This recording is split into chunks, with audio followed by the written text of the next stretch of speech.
লাহারিকান্দা। লাহারিকান্দা। আপনার নাম? লিজামণি। যে এখন আপনার সাথে কি হয়েছে আমরা একটু জানতে চাই। হ্যাঁ, প্রথম বাড়িতে আসছিলাম বুঝছেন, বাড়িতে থেকে পরে ঘুমাই গেছি গা, ওইসঙ্গার কি ঘুমাই গেছি গা, ওইসঙ্গার কি উঠতে হয়নি বুঝছেন। আর বোনাও হয়ে আসছিল, ওদিনকে থেকে পরে আমাকে জড়া দিছে। আলম আলম। আলম 4-5 দিন পরে কি হয়েছে?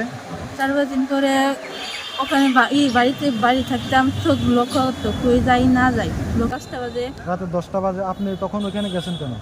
ওখানে ডাইকে নিয়ে গেছে। ওখানে আপনাকে ডাইকা নিয়ে গেছে? হ্যাঁ। ওখানে আপনাকে ডাইকা নিয়ে গেছে, আপনি গেছেন কেন? পোশাক বাড়িছে, ওই সঙ্গে নিয়ে গেছে, জড়াই নিয়ে গেছে। তো প্রসব করতে বাইরে ছিলেন, তারপর ওখান থেকে আপনারা ডাক দিছে, আপনি ওইদিকে গেছেন, হ্যাঁ। তারপরে আপনাকে নিয়ে ওইখানে দর্শন করছে, তাই তো রাতের বেলা?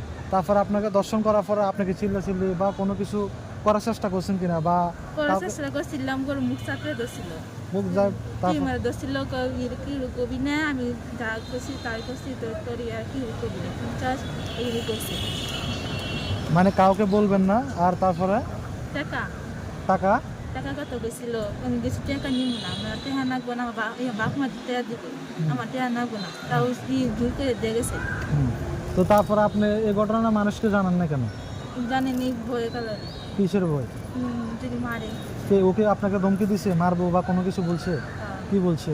কইছে আমি কি মারবো, কিছু কম না বুঝছে, কি কবি না মারবো, কিন্তু মাইরা কই কালাম বললে মারলে হারাম। আচ্ছা, তাহলে আপনাকে হুমকি দিছে মারবো, এটা কি কখন দিছে? এটা কি দর্শনের সময় না পরে? কি রাত দিছিম প্রথম কাছে ওই সঙ্গা।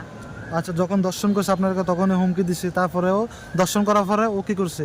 ও চলে গেছে। আচ্ছা, ও আপনাকে ধমকি দিয়ে মানে চলে গেছে, আপনি আপনার মতো ওরা। আমি বাড়িতে গেলাম, হ্যাঁ, তারপরে ধরা ধরতো, ওই সব ওই সময় কি দেখতো না, আচ্ছা। ধরা ধরতো আর করতো না, যে আমি গেছিলাম জামগা, আমার যাবা দিন যাবা দিব না, ওরা কি পানি রাখছিল পরে একবারে। বাইন্দা রাখছে কারা আপনাকে? হ্যাঁ। মানে যখন বাড়িতে কেউ থাকতো না, আপনি যাইতেন, যাওয়ার পর আপনারা জড়াই ধরতো, তখন কেউ থাকতো না বা আপনাকে বাইন্দা রাখছে?